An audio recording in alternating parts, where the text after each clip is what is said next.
Today on Public Eye News, Great Lakes restoration funding is cut by 90%, and more information on the college admissions scheme. Erica Flint will have our weather forecast, and later Nate Belleville will give us the latest on the Odell Beckham trade. Hi, I'm Max Stevens.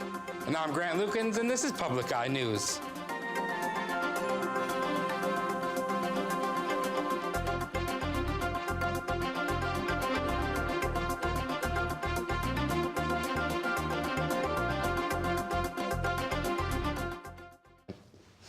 It's the 36th annual charity hockey game between the Marquette County firefighters and the Marquette County Police Department. The charity event serves as a fundraiser to help those displaced by fires. Jeff Hale, Marquette City Fire Department lieutenant, said the money raised by the event is used to put people who lost their homes in a fire with a cushion to use while they wait for the insurance to kick in. The game begins at 6:45 on Wednesday night, with an award ceremony to honor the police officers and firefighters of the year later into the night. And those pursuing a career in NMU's College of Technology and Occupational Sciences field, which includes majors like automotive repair, cosmetology, hospitality, and many others, are invited to an open house at the Jacob Eddy complex. The college will be having their annual career exploration open house this Saturday from 11 a.m. to 1 p.m. Prospective students will be allowed to talk to faculty, tour classrooms and labs, and learn more about what goes into these programs. Organizers say there is no obligation to enroll in classes at the open house. And use caution when you head out the door today, as many roads and surfaces across the central and southern UP are covered in ice. Several school districts canceled or delayed classes today as overnight rain froze onto surfaces and roads, creating dangerous conditions. Marquette County Central Dispatch has reported that some roads are impassable due to ice, specifically roads with steep hills. Highways, however, are in good condition. And Painesdale resident Bruce Tavola, who measures snowfall for the National Weather Service, has measured 61 inches of snow currently on the ground. This measurement comes after a near record-breaking 81 inches of snowfall last month, in addition to 43 from November, 40 in December, and 73 in January. This in stark contrast to last winter, where 119 inches of snowfall were measured in December, followed by little snowfall of note until almost 2 feet fell all at once in April. Tavola believes this March will be a toss-up for how much snowfall will be recorded, citing the 20-year average of about 30 inches, but the past couple of years have been running under 20. On Tuesday afternoon, the Houghton County Sheriff's Office investigated a two-vehicle crash between a pickup truck and a dump truck.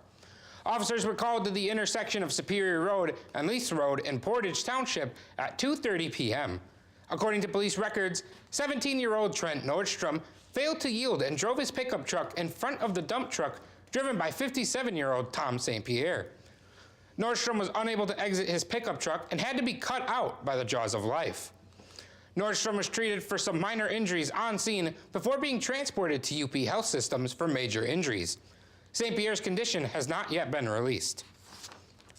And the Great Lakes Task Force doesn't agree with President Trump's 2020 budget.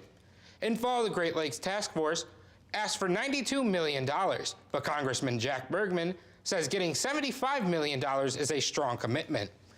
President Trump's budget does also pay $30 million to help restore the Great Lakes, a cut by 90%. Michigan leaders from both parties are determined to fight the proposed budget. And after the break, we'll be back with your national and international news. Stay tuned.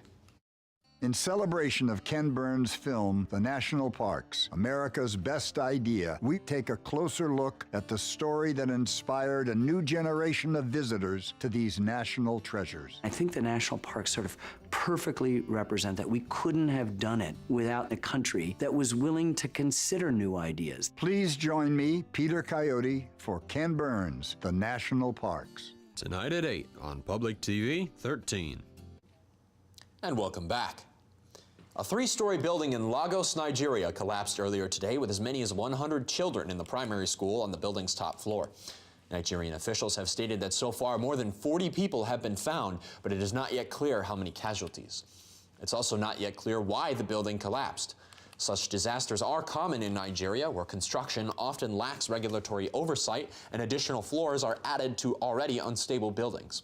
The collapse comes as President Muhammadu Buhari, recently re-elected to a second term, attempts to improve inefficient infrastructure in Africa's most populous nation. And the FAA is under increasing pressure to ground Boeing's top-selling passenger plane after the deadly crash in Ethiopia.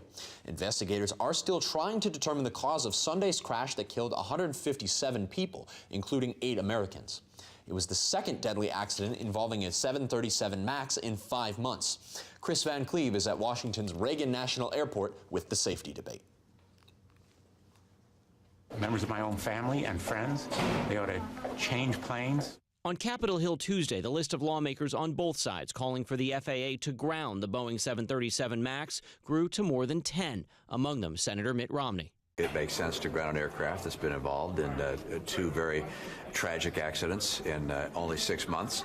Transportation Secretary Elaine Chao says her department, which oversees the FAA, is working closely with the National Transportation Safety Board and Ethiopian investigators to determine the cause of Sunday's crash of Ethiopian Airlines Flight 302. The 737 MAX would be the 4th plane in U.S. history to be grounded by federal regulators.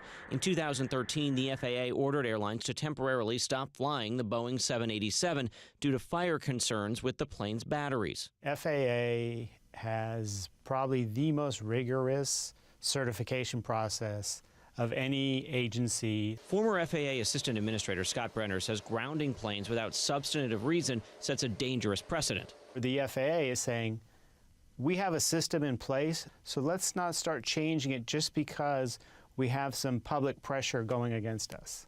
CBS News travel editor Peter Greenberg says it's a difficult balance for the FAA. The FAA has always had a conflict. When they were established by an act of Congress, they were supposed to make and enforce safety policy and then promote the business of aviation. They can't do both. The FAA says it has no basis to justify grounding the 737 MAX, but it has not gotten any information from the black boxes on Ethiopian Flight 302. The airlines in the U.S., American, Southwest, and United, are all standing behind the 737 MAX. Boeing's CEO told President Trump in a phone call yesterday he's confident in the plane's safety. Chris Van Cleve, CBS News, Reagan National Airport, Virginia. And actress Lori Loughlin turned herself into the FBI Wednesday morning, and her court date is being set for the afternoon. Lori and fellow actress Felicity Huffman are some of the top 50 names unveiled by documents in Boston that describe a plan to cheat the admissions process of 8 sought-after universities. Prosecutors allege Lori paid $500,000 to have her daughters admitted to the University of Southern California crew team, despite neither daughter being a rower. Mark Riddle, an administrator for Florida's largest sports academy, was suspended from his job after he is suspected to have taken college admissions tests as part of the scheme. And the most senior Catholic clerk ever to be convicted of child sexual abuse is headed to prison in Australia. CBS's Seth Doan is outside the Vatican with more on Cardinal Pell's sentencing. Cardinal Pell, would you please stand?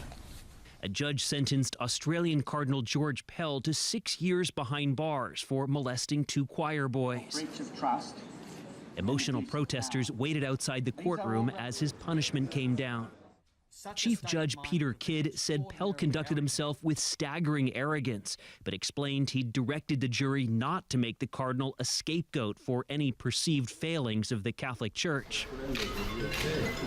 A jury found Pell, a former advisor to Pope Francis, guilty of sexually abusing the 2 13-year-olds at a cathedral in 1996 when he was Archbishop of Melbourne, Australia. There is an added layer of degradation and humiliation that each of your victims must have felt in knowing that their abuse had been witnessed by the other. Cardinal Pell had faced up to 50 years behind bars for 5 counts of child sex abuse. The Vatican has not yet officially commented, but is running its own investigation. Abuse survivors say Pell's 6-year sentence was not harsh enough. The 77-year-old will be eligible for parole in less than 4 years. You've got to remember, it's about the damage to the victim. It's not about the rehabilitation prospects of the pedophile.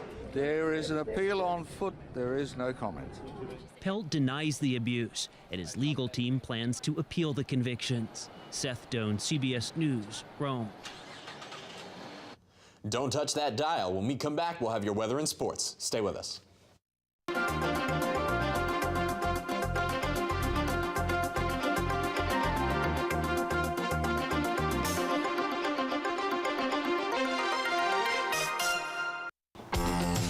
This week on High School Bowl, we wrap up our Erudite 8 with two amazing matches. In our first, it's our Marquette County David versus Goliath match as the Marquette Redmen take on the Republic Michigami Hawks.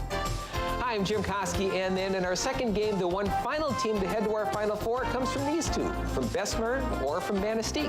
That's coming up this week, the end of the Erudite 8 on High School Bowl.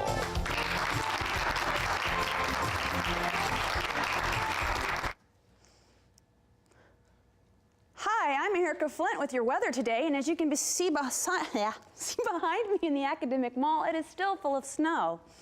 Today, our current conditions are cloudy with a temperature of 42, winds at south 6 miles per hour with a barometric pressure of 29.83 and falling. Tonight, we're going to have rain with a low of 37, winds south-southeast at 9 miles per hour. And tomorrow, we're going to have more rain with a high of 50, winds at south at 13 miles per hour. The current temperatures throughout the UP are starting with Sault Ste. Marie have 36, Manistee 36, and then in Escanaba 37, and down here in Menominee 37. And then in Iron Mountain, we have 38, Ironwood 44, Houghton 45, and Marquette 42. Looking ahead, Friday we have a high of 32, a low of 19 with snow showers. Saturday, an expected high of 28, a low of 17 and cloudy. And Sunday, we have a high of 31, a low of 17 and cloudy. You know, things are heating up with weather. How's it going in sports? Just as heating up as the NFL free agency list. Thanks. The NFL free agency period is staying busy as the Cleveland Browns traded for New York Giants wide receiver Odell Beckham Jr. for this year's first and third round draft picks and former University of Michigan safety Jabril Peppers. Beckham is coming off his fourth 1,000-yard season, catching 77 passes and 8 touchdowns in New York. He will join an offense that includes quarterback Baker Mayfield, running back Nick Chubb, tight end David Njoku, and ex-LSU tight end and wide receiver Jarvis Juice Landry. The NCAA Division II Swimming and Diving National Championship Finals are underway starting today in Indianapolis. The NMU men's and women's teams are fielding in 5 events, starting with the 1,000-meter freestyle event in today's meet. Junior Rachel Helm leads the women's team with 10 swimmers onto the pool, while fellow junior Lehos Bodai leads 8 swimmers for the men's team. Each day will start with preliminary races at 10 o'clock a.m., with the finals occurring at 2 o'clock p.m. The championships run through Saturday with 6 events being run each day. With over a week until MLB's opening day, spring training continued as the Detroit Tigers defeated the Boston Red Sox 4-3. Late in the 9th inning, the Red Sox put up a furious rally, scoring 3 runs, but a key out by Tigers relief pitcher Jose Manuel Fernandez snapped a run to win the game and to earn Fernandez his second save of training. Earlier game highlights featured Detroit's Jordy Mercer hitting a 2-run home run to put them up 2-0 in the 3rd inning. The Tigers will be back on the mound on Thursday, facing the Red Sox for their second in 3 games against the defending World Series champions. And that's all the time we have for you. Thank you for joining in, and have a great Wednesday night. Stay safe.